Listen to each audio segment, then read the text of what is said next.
لیکن اصل سمجھنے کی بات کیا ہے جو سمجھنے کی ہے، جو ان 6 رکوعوں میں ہمیں سمجھنے کو ملے گی، کہ اللہ تعالیٰ جب اقتدار مسلمانوں امامت جیسے دیتا ہے نا، جیسے ابراہیم علیہ السلام کا معاملہ آیا ہے کہ امامت کب دی؟ جب بیٹے کے گلے پہ چھری چلانے کے لیے تیار ہوئے، تو اللہ تعالیٰ نے مسلمانوں کو امامت دینی تھی، اقتدار بصورت امامت دینا تھا، اس سے پہلے ان سے وہ قربانیاں لی گئیں جیسے ابراہیم علیہ السلام سے لی گئیں، اور یہ دیکھا گیا کہ ان کا صبر کتنا ہے اور کتنی قربانی دے سکتے ہیں، ایک ایک مرحلے پہ دیکھا گیا ہے۔ پہلے مکے والوں کو دیکھا، پھر اب یہ جو مدینے والے آئے تو یہاں پہ جماعت کو بطور جماعت دیکھا، بدر میں اگر فتح دی ہے تو پھر یہ احد میں یہ ہو گیا ہے، پھر غزوہ احزاب ہے۔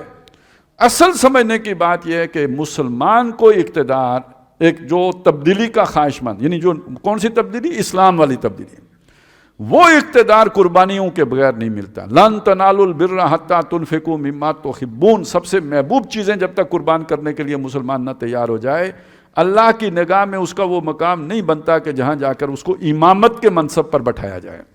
وہ منصب تبھی ملے گا کہ جب یہ ثابت ہو جائے کہ آپ طالب دنیا نہیں ہو اور دنیا کی محبت آپ کے اندر سے نکل چکی ہے، اس درجے میں نکل چکی ہے کہ آپ کو اب فتح اور شکست سے بھی کوئی سروکار نہیں رہا ہے۔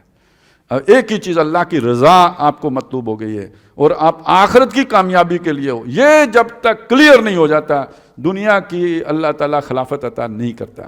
تو وہ خلاف اس کے لیے پھر جب کلیئر ہوا تو پھر اللہ کو دینے میں کیا، انا فتحنا لک فتحا مبینا، وہ ایک صلح کے نتیجے میں مل گئی۔ تو یہ سارے حصہ پڑھنے کے لیے ایک بات یہ بھی ذہن میں رکھیے کہ عرب کو دیکھنا ہوگا ایک ریاست کے اعتبار سے، اس کا مرکز کون ہے، کون سا شہر ہے؟ مکہ ہے، ام القریٰ مکہ ہے، دارالحکومت گویا مکہ ہے، اور اس ریاست کی جو حکمران ہیں کون ہیں؟ قریش ہیں۔ یہ چیز اگر آپ سمجھ لیں گے تو باقی ساری چیزیں سمجھنا بہت آسان ہوگی۔ تو مسلمانوں کی حیثیت کیا ہوگی؟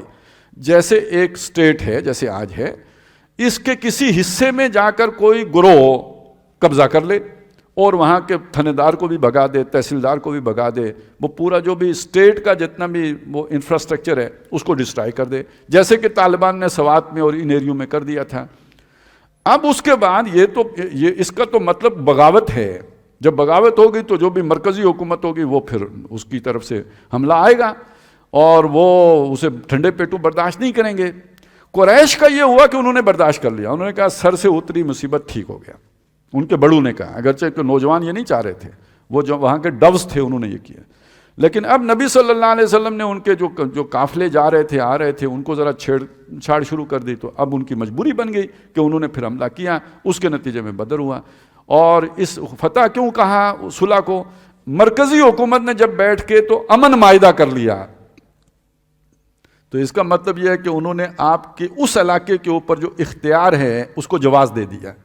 پہلے آپ نے قبضہ تو کیا ہوا تھا، انہوں نے مانا نہیں تھا، تسلیم نہیں کیا تھا، لیکن جب آپ کے ساتھ ان کا معاہدہ ہو گیا تو اس کا مطلب ہے کہ یہ وہ ٹیریٹری ہے کہ جو اب وہاں سے نکل کے ایک آزاد ریاست کی حیثیت اختیار کر چکی ہے، اور اس کے ریکگنائزڈ حکمران محمد رسول اللہ قرار پا گئے ہیں، اس لیے یہ ان کے درمیان معاہدہ ہوا ہے۔ تو اس لیے وہ فتح ہے، بہت عظیم فتح ہے۔ یہ بالکل ایسے ہی ہے کہ پاکستان کبھی مشرقی پاکستان اور مغربی پاکستان دو ہوتے تھے، وہاں پہ ایک تحریک چلی، آپ نے ٹکا خان بھیجا، پھر اس کے بعد نیازی خان بھیجا، لیکن یہ کہ وہ دونوں جب واپس آ گئے تو اس کے بعد آپ نے مجیب الرحمن کی حکومت تسلیم کر لی، اب وہ ایک علیحدہ ملک ہو گیا۔ تو یہ ہے جو پروسیس چلا ہے، اس کو سمجھنا بہت اہم ہے۔ تو یہ غزوہ احد کے حالات پہ تبصرہ ہے، لیکن ہم نے یہاں پہ اس کو اس اعتبار سے دیکھنا ہے کہ انقلاب کب آتا ہے؟ جب ہر اعتبار سے اللہ تعالیٰ آپ کو چھان پھٹک کے دیکھ چکا ہوتا ہے کہ آپ اللہ کے لیے ہر قربانی دینے پر اب تیار ہو گئے ہو، یہاں تک کہ فتح کی بھی اہمیت ثانوی ہو گئی ہے، زیادہ اہمیت آخرت کی کامیابی کی ہو گئی ہے۔